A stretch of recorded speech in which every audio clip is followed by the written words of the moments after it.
Le deuxième sujet que je voulais aborder avec vous aujourd'hui, c'est la taxe sur les salaires et le CITS, puisqu'il y a les régularisations et on est en pleine période d'arrêter des bilans pour les exercices clos au 31 décembre 2017.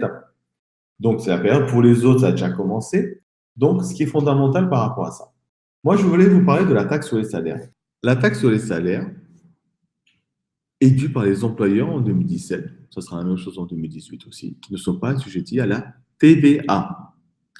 Au niveau pour l'administration fiscale, quelle que soit votre entité, que vous soyez une entité du secteur marchand et ou du secteur non marchand. On va parler du secteur marchand premièrement. Quand on est sur le secteur marchand, on est soit assujetti à la TVA, soit assujetti à la taxe sur les salaires. C'est l'un ou l'autre. Dans certains cas, il est possible d'être assujetti aux deux, la taxe sur les salaires et également la TVA. La TVA qui est la taxe sur la valeur ajoutée. Par rapport à cela, excusez-moi, la taxe sur les salaires qui est une taxe assise sur les salaires. Suivant la forme juridique de l'entité, que ce soit une association, une SAS, une SARL, une SA, il faut savoir que la taxe sur les salaires, elle est là pour les entreprises qui ne sont pas assujetties à la TVA. Dans certains cas, lorsque l'entité est assujettie à la TVA, en priori, elle n'est pas sujette à la taxe sur les salaires, mais suivant certaines dispositions, elle peut être sujette. Je vous donnerai quelques exemples juste après. La taxe sur les salaires, les employeurs assujettis doivent remplir un formulaire spécifique, la 2501, qui relève de versement provisionnel de la taxe sur les salaires. C'est-à-dire que tous les mois, suivant trimestriel, maintenant c'est mensuel pratiquement pour tout le monde, on doit faire une déclaration mensuelle. C'est une déclaration qui est provisionnelle. La taxe, soit vous la basez sur des éléments réels des salaires versés mensuellement, soit vous faites quelque chose qui est provisionnel. Mais ce qui est intéressant de savoir, étant donné que la DSN est mise en place maintenant pour tout le monde, dès le 1er janvier 2018 également, on ne peut plus ne pas mettre en place la DSN. Pour toutes les entités qui n'avaient pas voulu mettre en place la DSN avant le 1er janvier 2018, maintenant, c'est obligatoire. La DSN est obligatoire pour tout le monde. C'est-à-dire qu'avant, on pouvait être amené à modifier les bulletins de paye des mois antérieurs, avant la mise en place de la DSN. D'où quelques petites incertitudes qu'il pouvait y avoir sur le montant réel de la base salariale, de la masse salariale, donc de la taxe assise sur les salaires. C'est pour ça que beaucoup d'entités payaient mensuellement une provision, un montant forfaitaire, un montant, on va dire, forfaitaire qui était calculé. Mais maintenant, depuis qu'on a mis en place la DSN, les bulletins de paye sont arrêtés tous les mois. Donc, on peut payer la taxe sur les salaires sur le montant réellement dû pour le mois écoulé. Et sachant que tout cela sera fait de manière automatique bientôt. Sachant que le formulaire CERFA, encore faut le remplir jusqu'au jour où tout sera dématérialisé à 100%, où il sera fait une simple déclaration à travers la DSN. Sachant qu'avec la déclaration, il doit être envoyé le chèque en même temps. Quand je dis le chèque, c'est le paiement. Les employeurs concernés, domiciliés, ce sont des entités qui sont domiciliées ou établies en France, quel que soit le lieu du domicile du salarié ou de son activité. Ce sont les entités qui ne sont pas assujetties à la TVA, l'année de versement des rémunérations, ou assujetties sur moins de 90% du chiffre d'affaires réalisé. Les employeurs qui sont exonérés, c'est ceux qui ne sont pas soumis à la taxe. Les particuliers, tout le monde ne paye pas la taxe sur les salaires, les particuliers qui emploient des salariés à domicile, les employeurs agricoles, les établissements d'enseignement supérieur, les employeurs dont le chiffre d'affaires en taxe ne dépasse pas certaines limites, franchise de TVA de base. En 2017, le chiffre d'affaires hors taxe maximum ouvrant droit à la franchise de base était de 82 000. Ça a bien changé pour 2018. Il y a un surélèvement par rapport à ça, mais les règles restent toujours les mêmes. 82 800, 33 200, 42 000. La base de calcul. Quelle est la base de calcul de la taxe sur les salaires? C'est très simple. La base de calcul, c'est le montant brut annuel de l'ensemble des rémunérations et avantages en nature versés par l'employeur. Donc, salaire, indemnité, y compris les CP et les indemnités de licenciement de mise à la retraite. Les primes, les gratifications, avantages en nature, cotisation salariale, intéressement, participation, épargne salariale, contribution patronale, etc. Au 1er janvier 2017, la base est identique à celle applicable pour les cotisations CSG et CRDS, sans le bénéfice de l'abattement.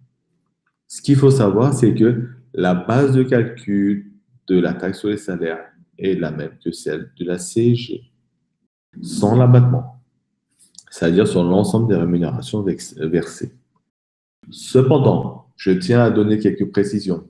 Suivant votre secteur d'activité, prenons le cas des associations, des organismes sans but lucratif, comme on dit OSBL. Il est important de noter que dans les secteurs associatifs, lorsque vous avez du personnel salarié cuisinier, les cuisiniers sont exonérés de la taxe sur les salaires. Mais il faut être capable d'avoir des salariés en interne, cuisiniers, pour pouvoir enlever cette base, ces éléments-là de la base de calcul de la taxe sur les salaires. Le taux, il est progressif. C'est un barème progressif qui s'applique aux rémunérations individuelles annuellement versées. C'est imposable. Ça comporte un taux normal qui est appliqué sur le montant total des rémunérations brutes individuelles et des taux majorés appliqués aux rémunérations brutes individuelles. La base imposable est le montant net de l'impôt dû, qui sont arrondis à l'euro le plus proche. Ce qu'il faut savoir que par le taux applicable sur l'ensemble des rémunérations versées, il n'y a pas de taux majoré, est de 2,95 en Guadeloupe, Martinique, Réunion, 2,55 en Guyane et Mayotte. Nous avons toujours quelques particularités par rapport au dom-tom. Vous voyez, 2,85, je vous montrerai tout à l'heure les taux applicables sur la métropole. Les taux ne sont pas les mêmes. Les entreprises soumises à la TVA sur moins de 90% du chiffre d'affaires qui sont réalisés l'année avant le versement doivent payer la taxe en calculant leur rapport d'assujettissement à la taxe. Ce qu'il faut savoir sur ça, on appelle ça le prorata de TVA. Qui dit prorata de TVA, ça c'est de la fiscalité, on dit aussi prorata de taxe sur les salaires.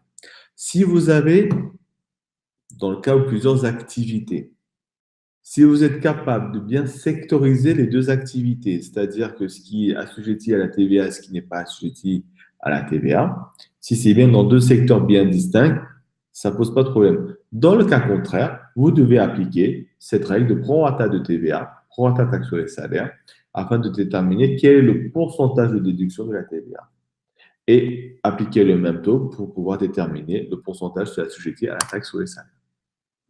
Donc, les différents taux pour 2017 qui sont payables en 2018, c'est-à-dire là, ce qu'il faut savoir, sachant que le montant de la taxe sur les salaires que vous allez payer à la fin du mois de janvier, qui va être payé en février pour les rémunérations de janvier 2018, les taux sont les mêmes. Ce qui va changer simplement, c'est simplement ici, 7773, voilà. Et là, ça peut être un peu plus. Simplement, ce que je vais vous donner comme information ici, ce qui est important de donner, ce sont quelle est la méthodologie, quel est le montant. Ce qu'il faut savoir sur la taxe sur les salaires. Et il y a différents taux qui sont progressifs. On a le taux normal qui est de 4,25. C'est pour toutes les sommes qui étaient inférieures à 7 713 euros. Simplement, pour les salaires versés en 2017, c'était 7 721. Nous avons cette hausse qui est minime, qui vient de s'appliquer. Le premier taux majoré qui est derrière, c'est 8,5. Mais ces 8,5, c'est sur le delta entre les deux. C'est-à-dire, c'est soit 8,5 sur de 0 à, ici présent, 15 417 pour 2017, ou bien 4,25 jusqu'à 7 721 et 4,25 entre 7 721 et 15 000, le delta entre les deux. Donc, c'est pour ça qu'il faut faire attention pour ne pas se tromper entre les deux. Il ne faut pas oublier ça, il ne faut pas se tromper. Et ceci se calcule normalement tout seul automatiquement. Par exemple, pour 2018, si je peux me permettre, ici, nous avons 7 721 en 2017. En 2018, le montant, il est passé à combien? 7 799. Ici, si je me mets sur 2018, je devrais avoir ici 7 799. Voilà. L'ensemble des informations, c'est qu'il a un petit peu augmenté. En 2018, je parle bien. Pour les salaires versés en 2018. Là, nous sommes en train de préparer tout ce qui a été versé, les salaires, en 2017. Le deuxième taux majoré qui est de 9,35, c'est-à-dire 13,60, c'est le taux global, moins les 4,25, c'est en les sommes entre 15 417 et 152 000 euros. C'est 279. On est passé à 152 572. Et les 15 417, c'est arrivé en 2018 à 15 572. Il y a une hausse de 80 euros entre tous. Exactement, ça fait 80, 62. De 99, ça fait 60, 60, 70, c'est ça, 70, 78 euros. Donc, les taux, c'est ça. Suivant la rémunération annuelle, jusqu'à 7 721 en 2017, 7 799 en 2018, c'était 4,25. Ensuite, on passe toujours à 4,25 pour le delta jusqu'à 15 417 ou 15 572 en 2018. Ensuite, c'est 9,35. Et au-delà des 152 279 en 2017 et ou pour une somme beaucoup plus importante en 2018, on a un taux de 20% qui s'applique. Donc, 20% global, ce qui fait 15,75 si on enlève les 4,25 prévus initialement. Ce qu'il faut savoir derrière tout ça, c'est que les taux est progressif suivant la rémunération qui est versée à chaque salarié au niveau global. Sachez une chose, qu'il y a une décote qui est prévue. L'employeur dont le montant annuel de la taxe est comprise entre 1 200 et 2 040 euros bénéficie d'une décote égale aux 3/4 de la différence. Les employeurs qui estiment que le montant annuel de sa taxe est dans cette fourchette annuelle, etc., ils peuvent faire la régularisation tout seul. Le montant de la taxe due est à faire figurer à la ligne A de l'imprimé 2501 ou 2501K, correspondant au montant de la taxe due. Cette décote de régularisation sera effectuée lors de la liquidation annuelle, puisqu'il faut faire un bordereau de liquidation et ou de régularisation. La franchise, c'est ce que je vous disais tout à l'heure, le seuil est fixé à 1 200 euros. L'abattement, il y a des abattements qui s'appliquent aussi. En application de l'article 1679-A du Code général des impôts, les associations régies par la loi du 1er juillet 1901, les syndicats professionnels et leurs unions, ainsi que les mutuelles régies par le Code de la mutualité qui emploient moins de 30 salariés, c'est-à-dire les mutuelles qui emploient moins de 30 salariés, bénéficient d'un abattement sur le montant annuel de la taxe. Le montant de cet abattement change chaque année. En 2017, l'abattement était de 20 304. En 2016, le montant de l'abattement était différent. L'abattement était de 20 283. Vous voyez que cet abattement change chaque année, il augmente. Donc, ce qu'il faut savoir, c'est qu'en 2018, l'abattement a également un peu augmenté. De mémoire, il est à 20 000, autour de 20 400 euros. Mais il n'est pas énorme. Mais il faut savoir une chose, que depuis le 1er janvier 2014, est exclu de l'assiette de la taxe sur les salaires les stock options et les attributions d'actions gratuites. Ce qui est important. Comment on déclare et on paye la taxe? C'est simple. Lorsqu'elle est inférieure à 1 200 euros, il y a une dispense de déclaration, pas de date limite et rien à faire pour la déclaration. Lorsque le montant de la taxe est entre 1 200 et 3 999 euros, là, il y a une déclaration annuelle à faire le 15 janvier de l'année +1. Déclaration 2502 à faire. Lorsque le montant de la taxe est compris entre 4 et 10 000 euros, le versement se fait de manière trimestrielle, dans les 15 jours suivant le trimestre écoulé. Là, dans ce cas-là, et lorsque le montant dépasse les 10 000 euros, c'est mensuel, dans les 15 jours suivant le mois écoulé. Ce qu'il faut savoir ici, là, je suis en train de vous parler du montant qu'il faut payer. Cependant, le montant qu'il faut payer ici que je vous parle, c'est dans le cas où on aurait quelque chose à payer après l'abattement spécifique au secteur associatif s'ils sont concernés. Parce que dans le secteur lucratif, dans les entreprises, dans le cas des sociétés holding principalement, la taxe sur les salaires est due. Puisque la loi dit qu'une société holding qui n'a comme seule activité, objet, que la détention et la gestion de titres de participation, c'est-à-dire la gestion des filiales au niveau capitalistique uniquement, ne générant pas de valeur ajoutée économiquement, ne génère pas d'activité en soi, la loi dit que ces entités sont soumises à la taxe sur les salaires. Et ces entités étant soumises à la taxe sur les salaires ne bénéficient de facto pas du tout de l'abattement des 20 000 euros, Donc, peuvent être bien concernés par ce critère du montant total de la taxe du 1200 ou 3000. Par ailleurs, si nous sommes dans le secteur associatif et que dans le cas présent, les associations ont, après abattement, bien sûr, imaginez que le montant de la taxe sur les salaires serait de 22 000 euros.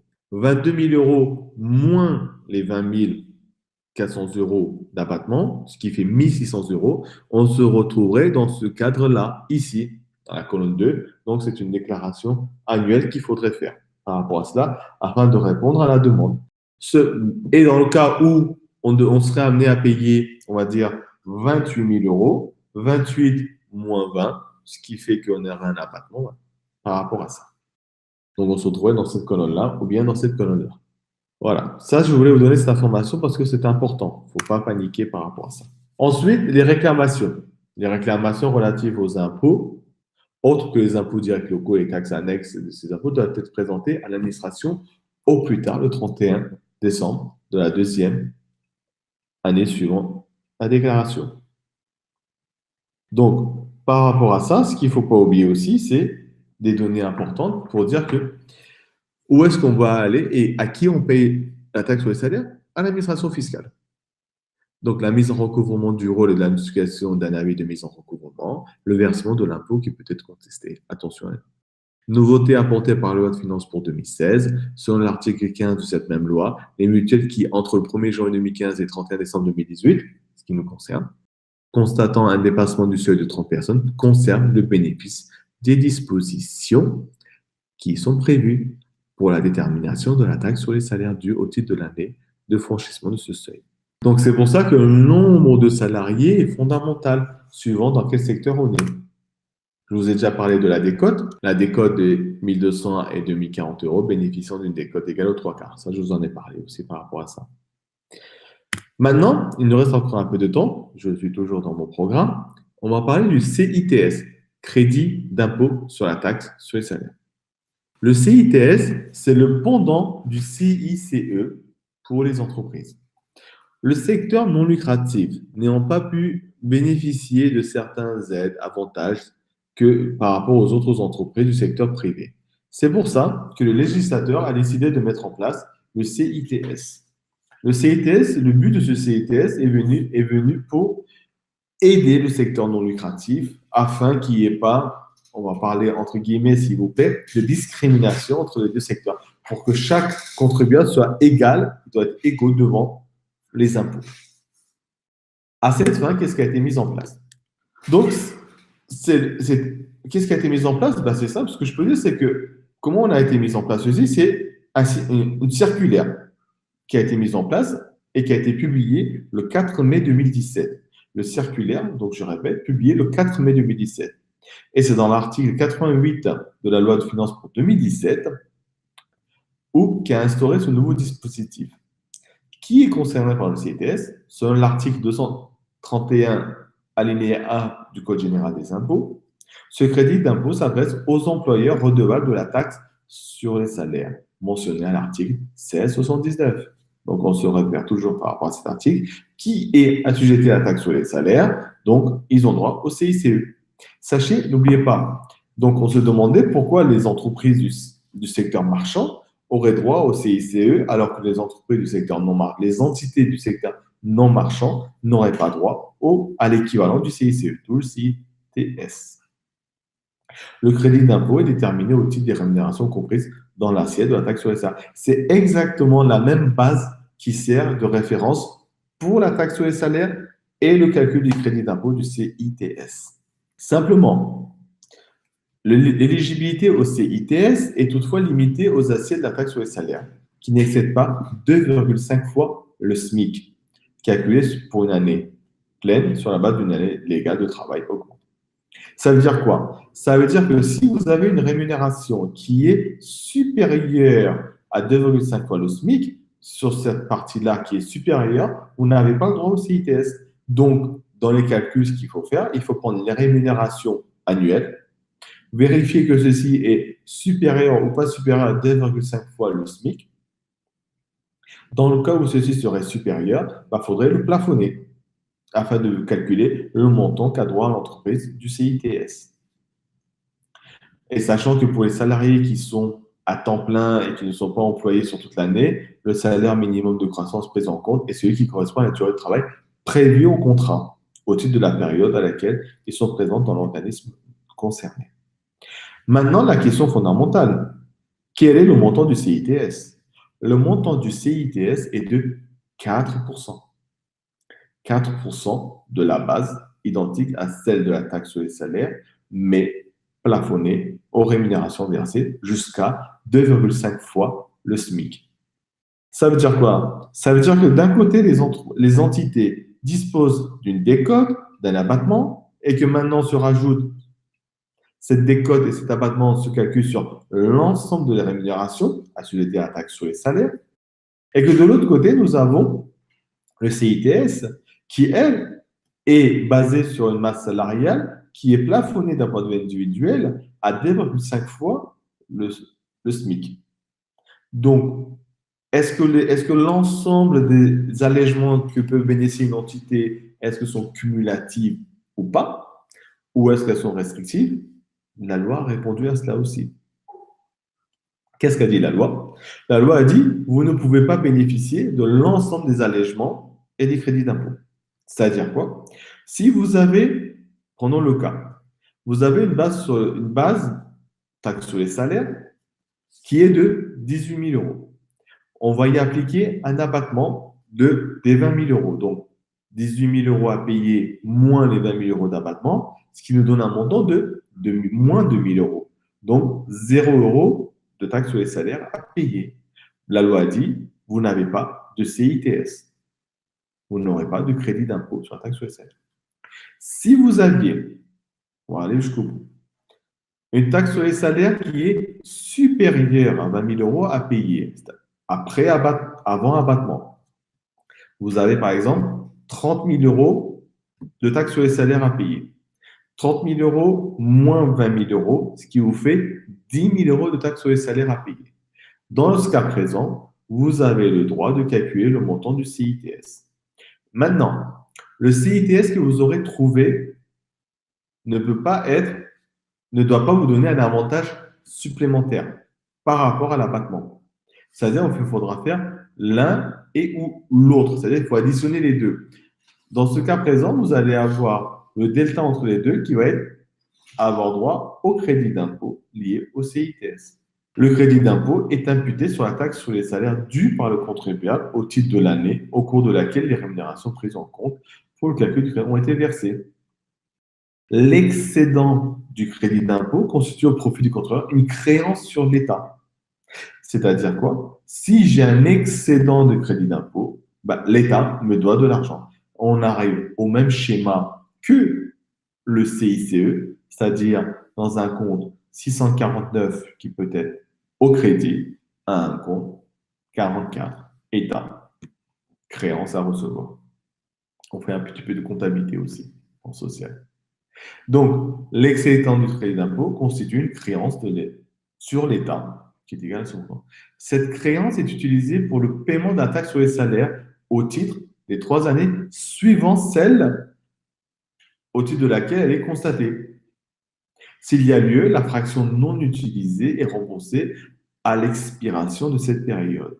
Ça veut dire quoi? Ça veut dire que pour les personnes morales qui ont calculé, qui ont droit au CITS, qui sont assujetties à la taxe sur les salaires, assujetties à celle-là, qui peuvent bénéficier du CITS, ou dans le cas où il y aurait un crédit d'impôt qui serait là, présent, ils ne pourraient demander le remboursement que à l'expiration de cette période triennale. Donc 2017, 2018, 2019, donc 2020. Donc les premières entités du secteur non lucratif, principalement, on va dire majoritairement, qui pourraient demander demain un remboursement de cette créance sur l'État, ne pourraient le faire qu'à partir du 1er janvier 2020, pas avant, puisque la loi dit bien qu'il faut attendre exactement que l'expiration de cette période triennale. les salaires au titre des 3 années suivantes.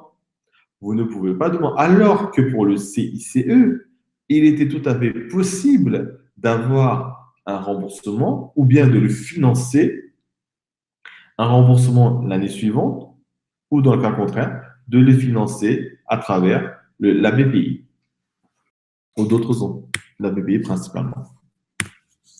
Donc, maintenant, la question, qui va vérifier cela? Donc, qui va vérifier les données du CITS? Les organismes chargés de recouvrement des cotisations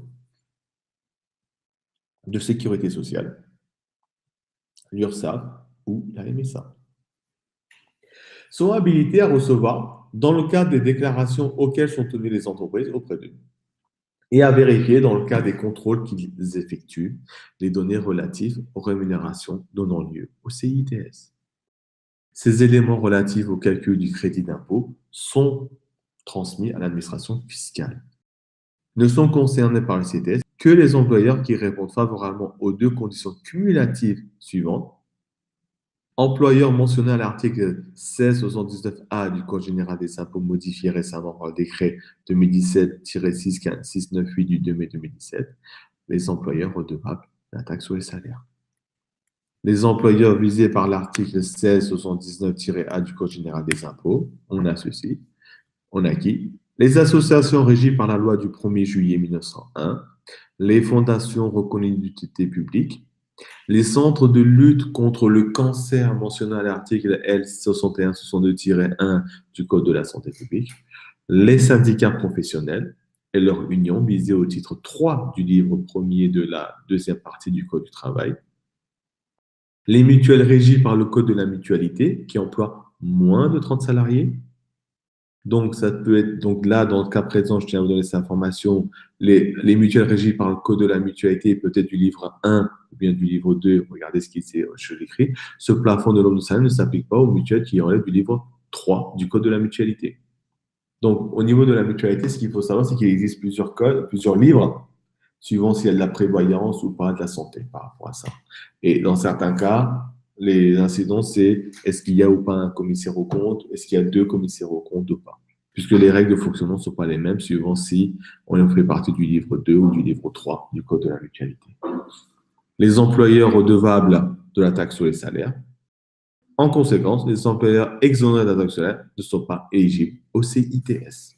Comme vous avez pu le constater, le CITS a été mis en place afin d'aider les structures du secteur non lucratif principalement, afin de les aider dans cet accompagnement pour pallier un manquement qui était mis en place avant par le législateur, c'est-à-dire le CICE qui ne concernait que les entreprises, puisque dans la loi qui était précisée, il était écrit que le CICE ne s'appliquait qu'aux entreprises et non aux entités. C'est pour ça que le législateur a mis en place le CICE. Et comme base de référence, il a été mis en place la taxe sur les salaires. Donc, ma question par rapport à ça, est-ce que la taxe sur les salaires et le CITS, est-ce qu'ils sont cumulatifs? La question est non, c'est pas l'un et l'autre, c'est les deux. C'est pas l'un qui va se rajouter à l'abattement de 20 000 euros. Imaginez que vous avez un abattement de 20 000 euros et que le CITS est de 6 000 euros, mais que vous n'avez que 4 000 euros, 18 000 euros à payer, bah, vous n'allez pas avoir droit au CITS, puisque à la base, le crédit d'impôt est là pour que vous ne payiez pas de taxe sur les salaires. Et si vous aviez 18 000 euros moins les 20 000 euros, ça veut dire quoi? Ça veut dire que vous n'avez pas de taxe sur les salaires à payer dans ce cas-là. Donc, vous n'avez pas le droit au CITS. Le CITS est de 0 pour vous. Ça ne fait pas un crédit sur l'État. Cependant, si vous aviez 45 000 euros de taxe sur les salaires à payer et que le CITS plafonné à 2,5 fois le SMIC annuel, etc., était de 8 000 euros, 50 000 moins 20 000, ce qui fait 30 000, et vous avez droit à 8 000 euros de CITS dans le cas présent. J'espère que cette formation vous a intéressé. Je vous souhaite une excellente soirée et merci pour cette attention. À très bientôt. Au revoir.